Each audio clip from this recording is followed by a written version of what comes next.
Hey, Amazon sellers. I want to share something that can completely change the way you run your business. For the last decade, I've built a world-class Amazon team that's helped me sell over $50 million on the platform and scale multiple seven-figure brands. Now, that same team and process is available to help you build, grow, and scale your Amazon business. This is not a course. It's not a DIY program. It's done for you Amazon growth handled by proven experts. We handle everything from listing optimization and SEO to PPC, inventory, catalog management, promotions, review strategy, compliance, and new product launches, so you can focus on running your business while we handle the rest. If you're ready to turn your Amazon channel into a profit machine, visit the link in the show notes, calendly.com/firingtheman/Amazon, and book a time to see if this is a good fit for you. Welcome everyone to the Firing the Man podcast, a show for anyone who wants to be their own boss. If you sit in a cubicle every day and know you are capable of more, then join us. This show will help you build a business and grow your passive income streams in just a few short hours per day. And now your hosts, serial entrepreneurs David Schomer and Ken Wilson.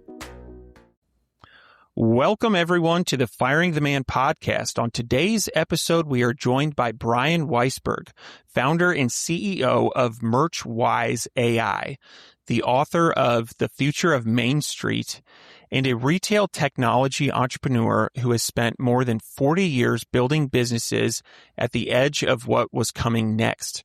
Bryan helped build an early multi-merchant e-commerce platform in the 1990s, launched Thousand Oaks Barrel Co., helped pioneer the home barrel aging category, and opened a 4,000 square foot gift store with his wife in just 60 days. Today, Bryan is focused on giving independent retailers the ideas and tools to stop operating from weakness and start competing from strength. Very excited to have Bryan on the show. Bryan, welcome. Thank you so much. I'm really happy to be here. Absolutely. So as I was preparing for this interview, I was doing some research, and what I found is your career has been all over. It's been music and multimedia and gaming, in early e-commerce, manufacturing, physical retail, and now AI. One common thread was you tend to be a disruptor, or tend to, this is my words, tend to be looking around the corner at what's next. And so what are some of the common threads that you've seen as you've engaged in each one of these different industries?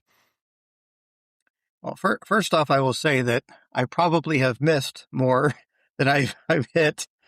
I have hit some spot on, and most of that time I happen to be at the right place at the right time. I don't want to say that, boy, I'm a visionary.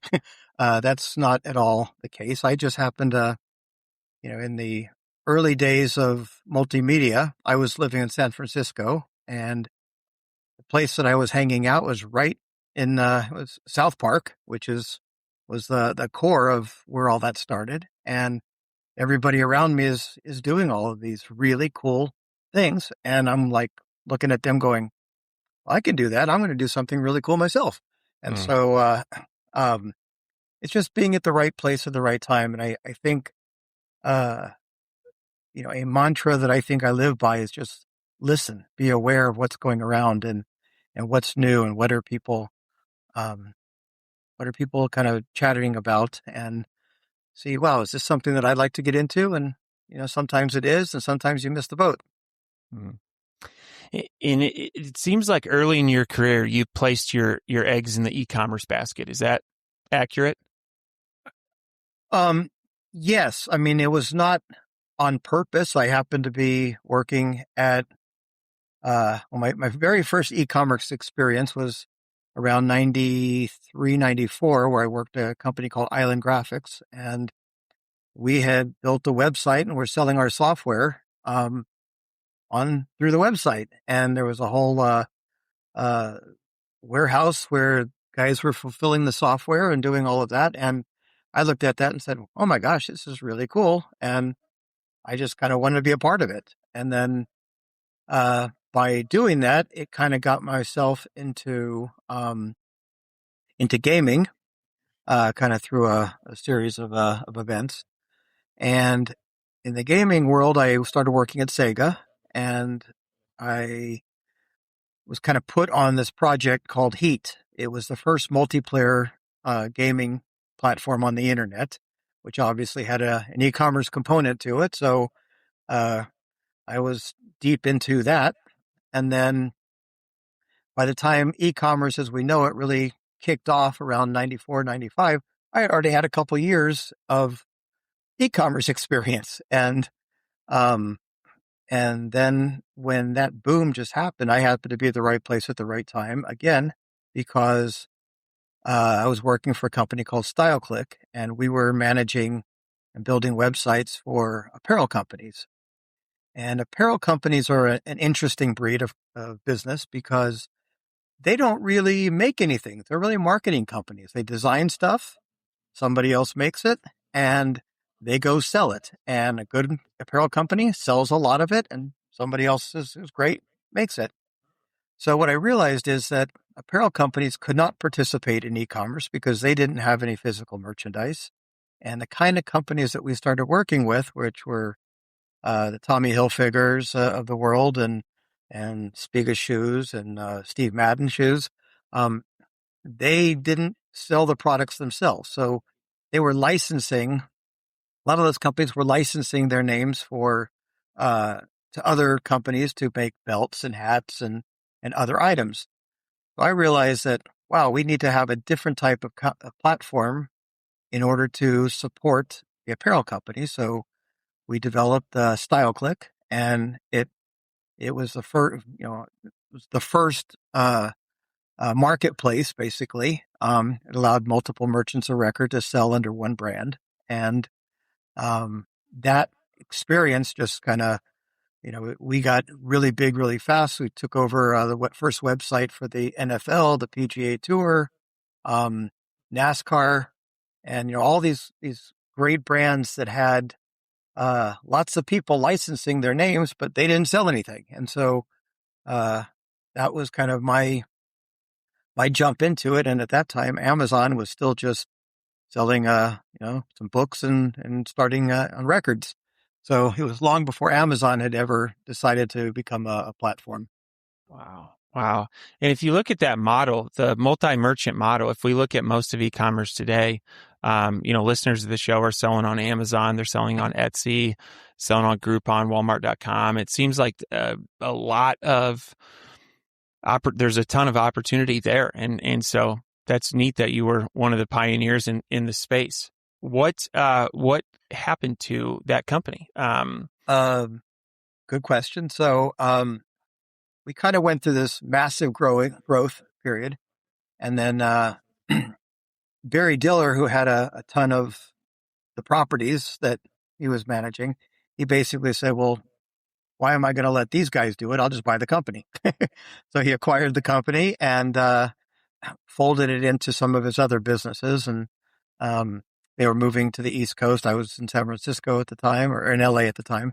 And I didn't want to move, and I just moved on to other things. All right. That's awesome. That's awesome. So at any point of that journey, did you question whether you were in the right industry? And kind of what I'm getting to is, how do you distinguish from being early from being wrong? And so, like, what was your mindset at that point in time? Did you just wholeheartedly believe in e-commerce? Was it the people you were surrounded with? What led to that gumption to stay in that industry? Good question. So by the late 90s, I already felt like I was the industry was I was late, or not late in the industry, but the industry had already matured, right? And um uh you have these periods where you know that you're at the very beginning, but then once you've been doing it for a year or two, it's not the beginning anymore, And so you had the end of the first phase, which ended in and around 2000 to 2003, and that's at least in my experience. And so here's something that's really interesting. In all of that, I did a number of jobs where I worked for a company called Sierra Online. And Sierra Online had a very early CD-ROM product that you could build your websites with. Okay. So I had already built many websites. Sierra Online had this product. So I was watching these, what we'll just call this very primitive web development tools happen. And when I started my company in 99, Thousand Oaks Barrel, we went and started using an open source platform. And by early 2000, 2001, these big platform companies like Blue Martini, Commerce One, Ariba, they had all kind of fallen apart. So there was plenty of technology out there to build e-commerce sites. But then you get these little guys in 2006, I believe, who think, wow, there's not a good e-commerce platform for e-commerce. We're going to build one and we're going to call it Shopify. Okay. So in their mind, and I listened to podcasts with the gentleman who started it talking, in his mind in 2006, there was nothing out there. Well, in my mind, I've already been doing that for 8, 9, 10 years almost. And, it had been around. There's plenty of technology. It just wasn't packaged the way these guys did it. And they did it brilliantly because they made everybody feel, oh, I can just log on, type a couple things in, go through a couple questionnaires, and all of a sudden I'm going to have an e-commerce site. And the thing that I think that they did the best was that they created this seamless experience of the credit card processing. Because before that, you had to hook up PayPal or, any number of other systems that were out there. And if you weren't really technically minded, that was a difficult thing to do. And so they just took that little tiny nugget, that one little problem, and built what's now, a gigantic business around that little nugget. Uh-huh. And continue to do so. One thing Yes. I've noticed in the space is a couple years ago, people would say, do you have a D2C website, direct-to-consumer website? These days, it is very common for someone to say, do you have a Shopify website? I mean, there's just an implicit assumption that if you are online and selling from your website, that it is Shopify. And if you look at... They're the Kleenex, yes. Mm-hmm. Yeah, absolutely. Yeah. And so, continuing on this vein of e-commerce and e-commerce trending in the right direction, stat I've heard you bring up before is roughly 84% of U.S. retail sales still happen outside of e-commerce.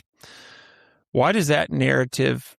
Is there a narrative that physical retail is dying, and why does that narrative remain so powerful? Good question.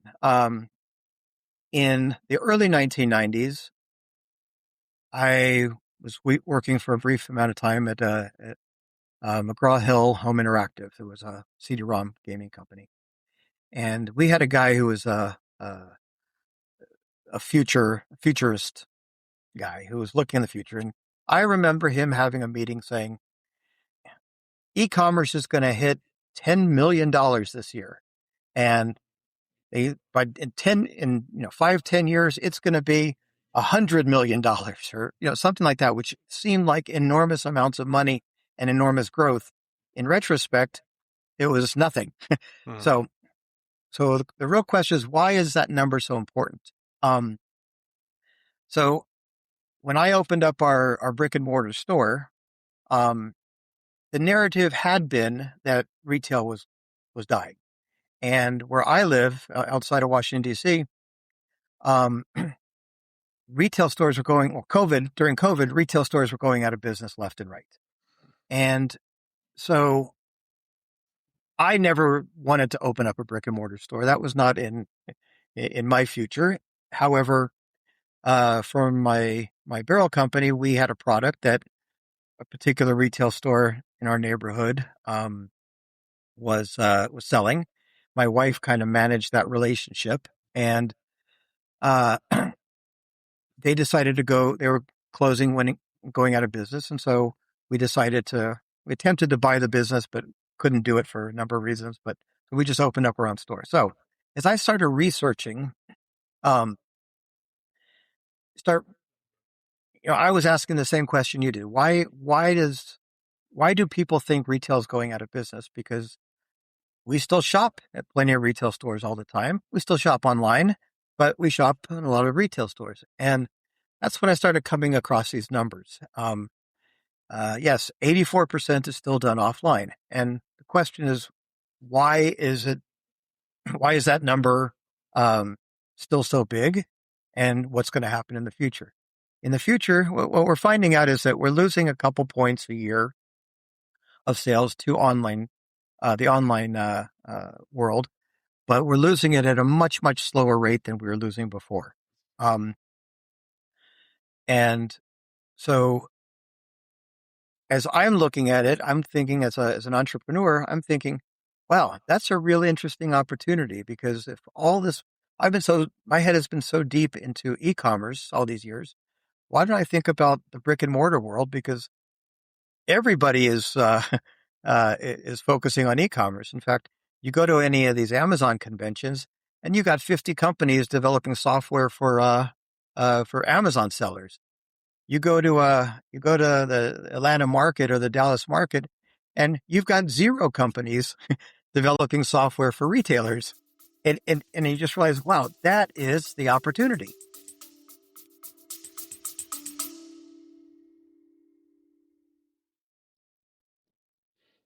Hey guys, I want to take a minute to thank today's sponsor, the book Cash Flow by Scott Brandley and DJ Sprague. I've spent the last decade building e-commerce brands and over 20 years running businesses. So I've read a lot of books on growth and profitability. Most of them explain the problems, but they don't give you many real-world solutions. Cash flow is different. This book uncovers the hidden leaks inside your business, things like false payment declines, friction in your checkout, missing trust signals, and operational inefficiencies that quietly crush your conversion rate. And a lot of these losses never even show up on your P&L. I'm a retired CPA and I review my numbers constantly. And even I had a few aha moments reading this book. If you run an e-commerce business, this is one worth checking out. There's a link in the show notes where you can grab a copy of Cash Flow, CASHFLO, and learn how to start plugging those hidden profit leaks. Now, back to the episode. That is really interesting. And I feel like when the industry is zigging, you are zagging. Yeah, basically. And so, but I think that's a really, really sharp observation that a majority of retail is still happening in brick and mortar, and there's an absence of people servicing that market. And that, I think that's a very compelling case. So your thesis, it's kind of the technology squirrel is going on, right? Squirrel's over there and sees a shiny object, and everybody, all the other squirrels are looking at the shiny object, and nobody's bothering to look that all the acorns are over here. Yeah. That's a really good observation. So your thesis is that independent retailers are not losing because they're inferior. They're losing because they're operating with the wrong playbook. So what are the 3 most damaging parts of that old playbook, and how have you done things differently at your own retail store? Okay, so when I opened the store, we reached out to a number of other retailers to figure out what platforms they were using and what technology they were using. Most of the people we spoke to were using Lightspeed. A handful were using Shopify. And so we decided, after researching both, that, okay, we're going to go with Lightspeed. It's a little bit more robust at the time for a big retail store. And anyway, so we get Lightspeed. Then as we open up the store, realize that every single component of the life cycle of that product was all manual. And I've not been in a manual world for 30 years. I live in my head, in a digital world.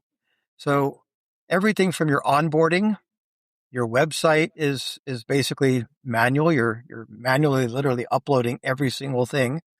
And then how you merchandise in your store, the merchandising component is all manual.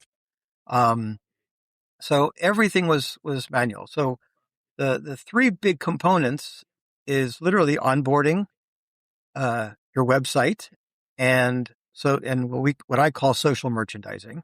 And these are all, the downfalls that brick and mortar has. And I can kind of get into them a little bit more, because if somebody's not familiar with all of this, I'll explain. So what a retail store does is you go out to market and you walk around, this enormous, multi-million square foot set of buildings in Atlanta or Dallas or in Vegas. And you find products that you think are going to be interesting for your store. Well, first thing is, you see a product, you ask the rep and say, hey, well, who's selling this product near me, right? If you're selling online, you're going to look on Amazon, see what the product sells for. You're going to, get an idea how many sellers there are. Well, a retail store has none of that. Once you decide to buy something, you get a piece of paper that says, oh, here's the purchase order. It'll ship out 2 or 3 weeks. 2 or 3 weeks goes by, the product comes in, and somebody manually has to put that into your POS system. Nothing is automated. Once it gets in the POS system, now you got to go and you got to try to figure out, okay, I got to write stuff in here, a description, my H1, your product name. I got to put metadata in, all that kind of stuff. And to go and figure out all of that, that's about 20 to 30 minutes per product. So if you figure that an average retail store has about 1,000 plus products that they're bringing in every year, you're talking about 20,000 minutes of work just inputting data, right? That product isn't selling at that point. That's just data input. It's an enormous amount. And so that's where the whole idea for Birchwise, new company, came in, is that this is an entire industry that is fully manual.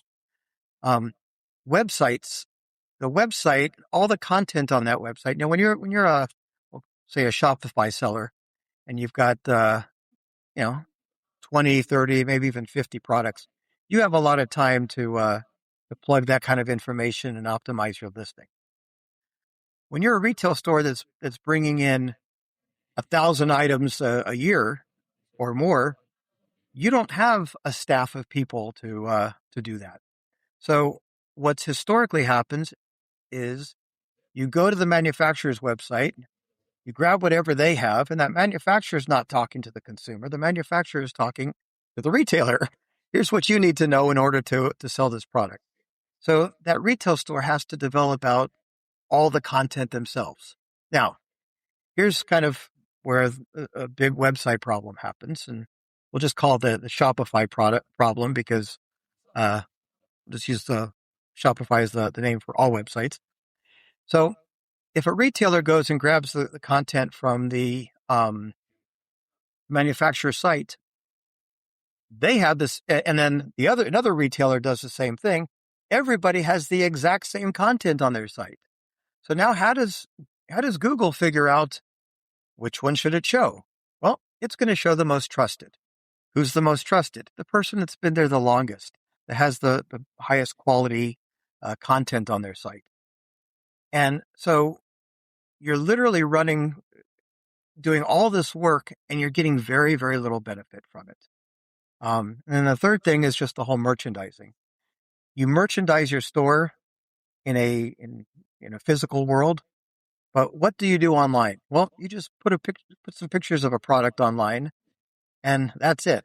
Well, that's not merchandising. And if your online store is supposed to be the second storefront of your retail space, you've completely neglected it. Mm.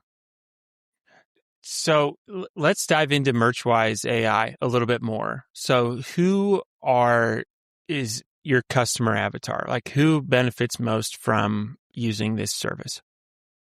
So small to mid-sized businesses. Okay. Generally retail stores that are doing $1 million to $5 or $10 million a year in sales. And it's in those stores, they have a number of employees. It's not just a mom and pop doing it themselves. It's a number of employees in there. They have somebody who's focused on the onboarding. They don't necessarily have somebody focused on the website because they don't do a whole lot of sales on the website. But they're kind of, they got a lot going on, but not enough to focus on that e-commerce component of their business. But most of them, and most of the ones I know, they do have a website. It's just it's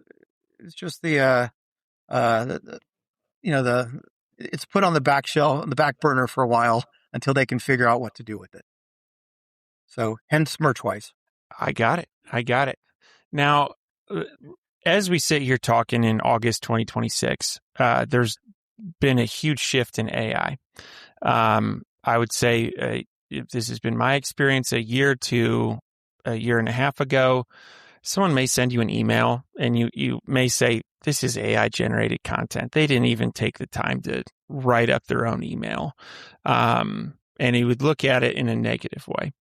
I think there's been a shift over, in my experience, the last 3 to 6 months where there's an expectation that you are using AI. For instance, if one of my team members comes to me with a question and they haven't tried to solve that problem with AI, that's where I say, go ask Claude, like work through this problem with Claude. And I think there's been a shift in AI generated content, in especially copy. Like there's huge advantages of it. It does a really good job at communicating well to your end customer. And so on the image side of things, I would also say that I've seen some really impressive stuff with AI images. On video, for the first time in 2026, when I watch a video, I have to ask myself, is this real?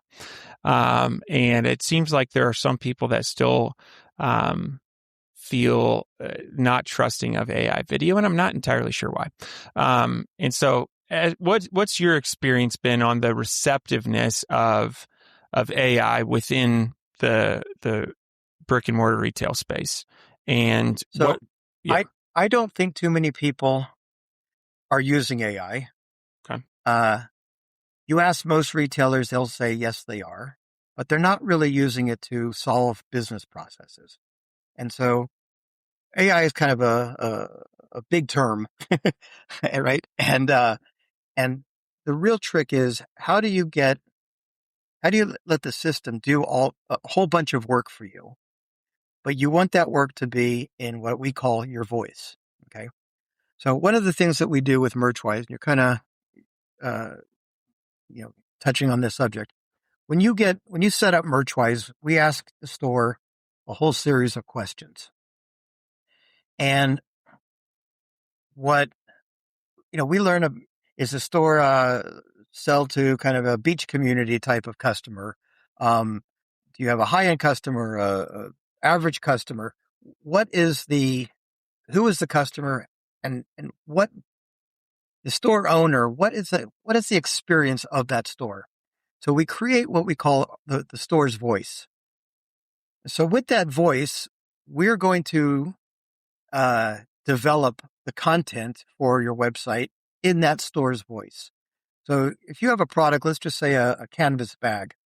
If you are in Michigan, around the Great Lakes, that bag is for lake life, right?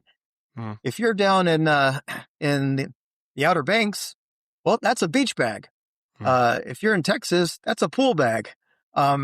So you want to be selling that product based on how your customer would utilize that product. It's not, product is only as good as what people do with it and how it fits into their life.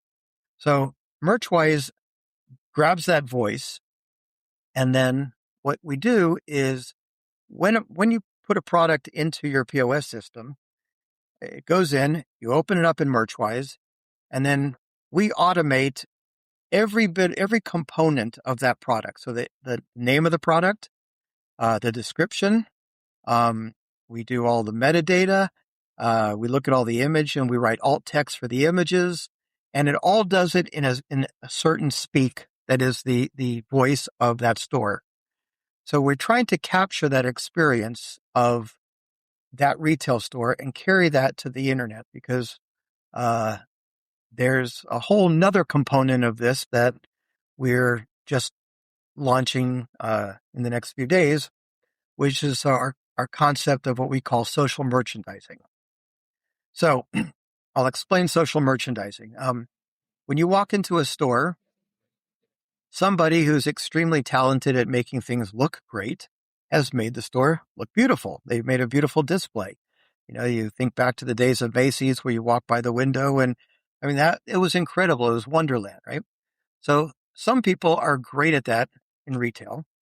And it doesn't matter what kind of a store. We have a gift shop, but you could have a bicycle shop or whatever. And every store has a certain look and feel. Now, that look and feel inside the store and the way that the customers interact with the store, in the brick and mortar world, that's a personal one-to-one thing. Online, that dies.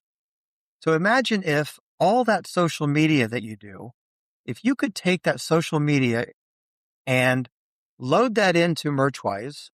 Merchwise does an analysis of that media, identifies what products you've shown in it, and then you publish that social media to the product pages of all of your products.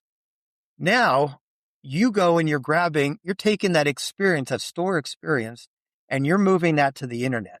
Now, it doesn't happen overnight because you've got thousands of items on your website, but over 6 months or a year, when that website gets just filled with the experience of that store, it's going to create a totally different kind of experience in retail. What's even more important is what I call the rock star effect. When you start seeing somebody on the internet a lot, they become a rock star. And my wife is the face of our store. And I tell you, we can't go out to restaurants without a half a dozen people saying, "Oh, look, it's Mona Amy," and going into, "Oh, I bought this in the store, and I saw your video the other day. I just love that." So that's the experience that retail ultimately will be moving to. And in order to not have to worry about competing with Amazon, retailers need to build an experience that Amazon can't create. And Amazon will never be able to do that. It doesn't capture that local thing, and you don't see the people in that store out in restaurants or at the movie theater and say, "Hey, that's the person I saw in the video." And that experience is just so important, and that's ultimately what we're bringing to the retailer. That's outstanding. That's really good to hear, and that technology and what you're able to do to help those brick and mortar retailers makes a ton of sense, and I'm glad that there's somebody out there to serve them. So I personally, love going shopping, like going to the store. There are certain stores that you just you just can't help but go to. Now, if I'm ordering mousetraps, I can get those on Amazon. It's a commodity type product, but especially for those really neat stores that sell cool products, and it's an experience. And so, well, that's really, really neat. I want to talk a little bit about research online, purchase offline. And this has been a trend. I've heard you talk about it. Can you talk, what is this? And how do you think brick and mortar retailers can leverage this? Okay, so the new term in the industry is called ROPO, Research Online, Purchase Offline. And it's basically come to be called the ROPO effect. Now, think about your experience. If you are deciding, you say to your wife, "Hey, let's go to a new restaurant." What's the first thing you do? You pop open your phone, you go online. Hey, new restaurants near me, and you do all the research. Then you get in your car and drive. When was the last time you got in your car and drove and said, "We're going to go find a restaurant"? Yeah, Right? absolutely. 10 years, maybe. Yeah, long time. Right? So what we're finding is that about 65%, and there's different studies that have different numbers, but about 50, 60 to 65% of shoppers who shop even locally do research online and then purchase in the retail store. When I like building stuff, so I love going online to Lowe's or Home Depot, seeing if they got all the stuff that I need, and then I drive down to the store, pick it up, put it in the back of my car, go home and start my project, right?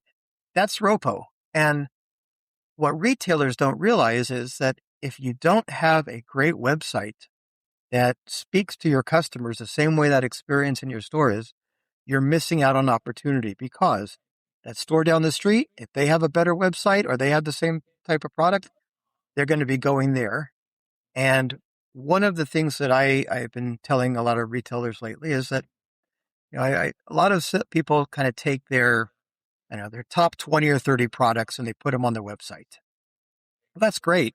But if they're going and looking for something that, a gift for a guy, and you don't have gift for guys on your site, but the other store does, they're going to get in the car and go to the guy down the street.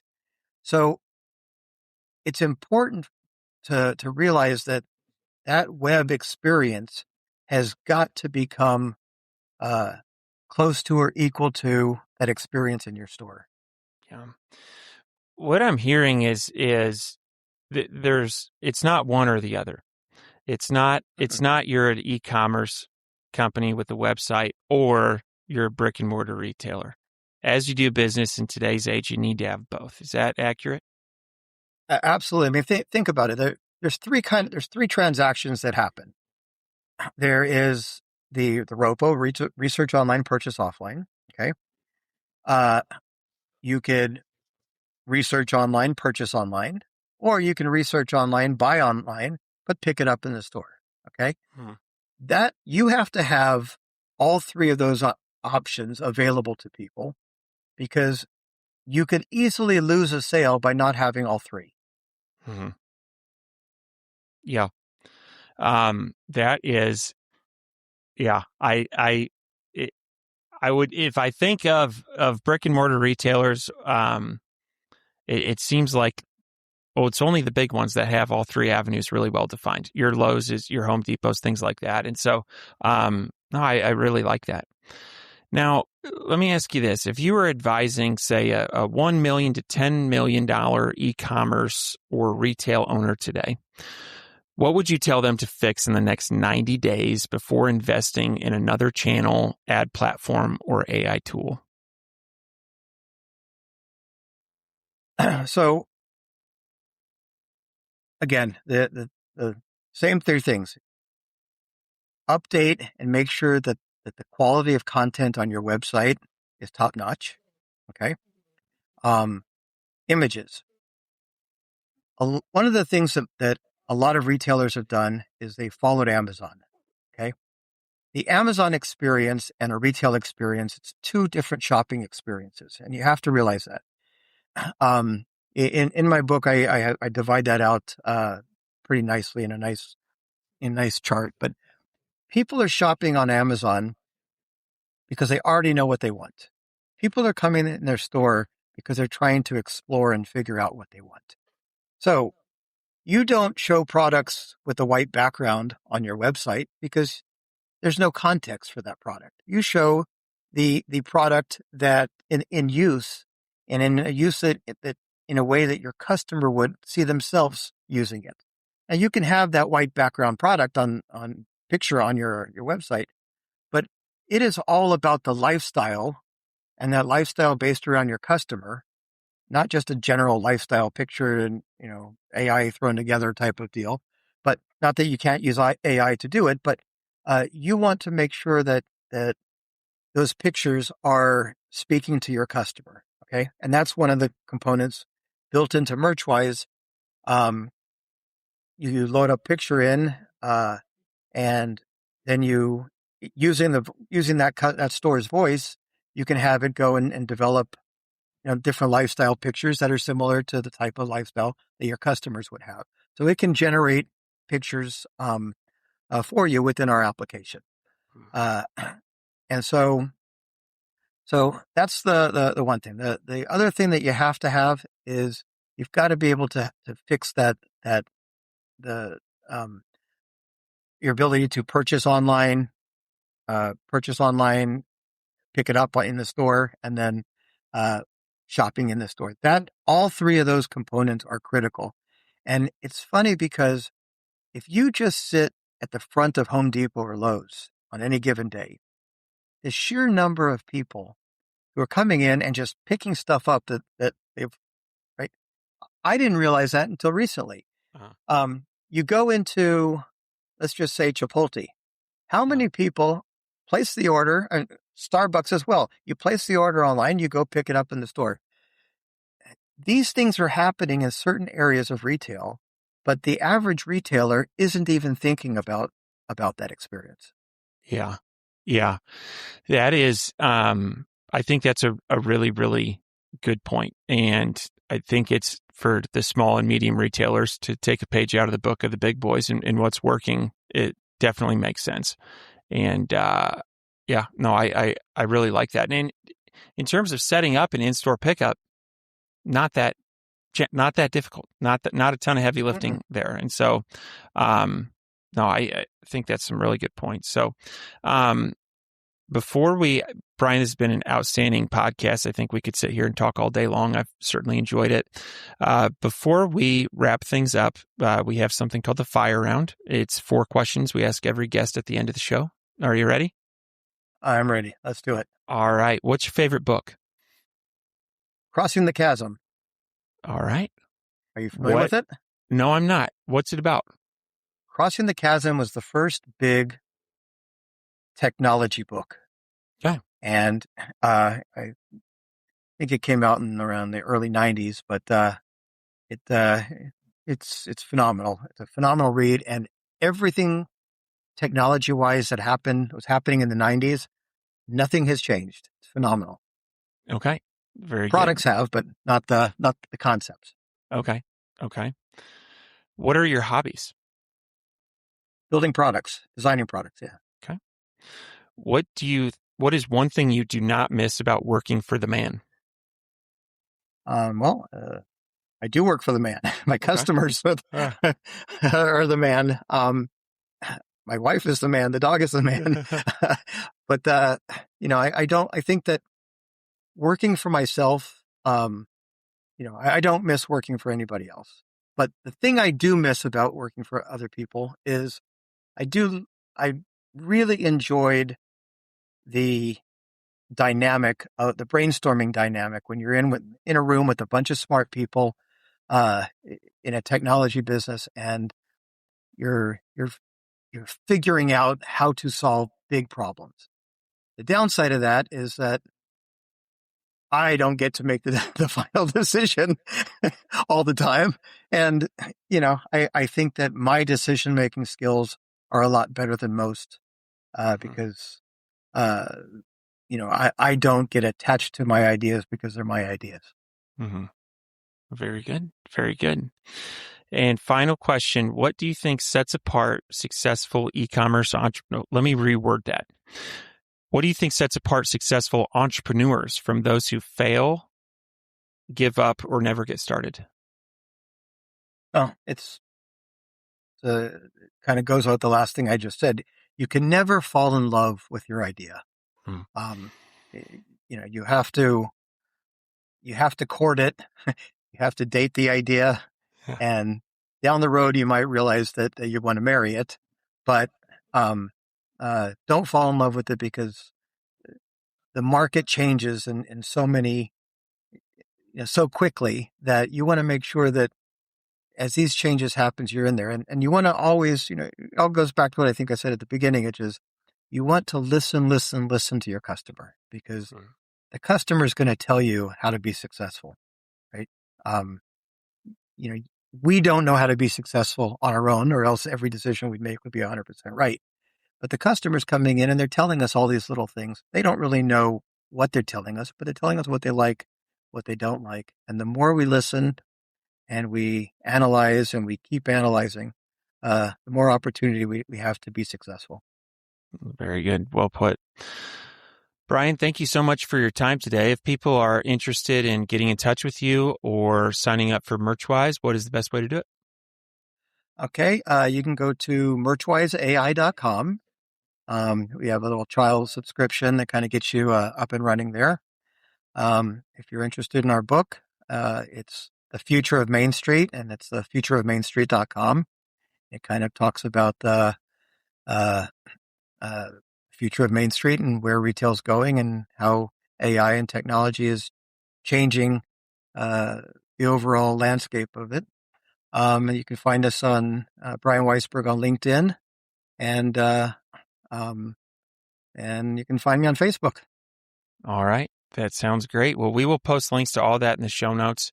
Bryan, thank you so much for your time today, and looking forward to staying in touch. Thank you. It's been a real pleasure talking to you.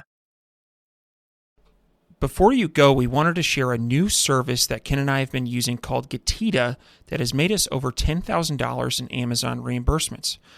The service requires no monthly subscription, and Getita collects a small percentage of the money they recover for you. It takes less than 5 minutes to set up and works on all Amazon marketplaces.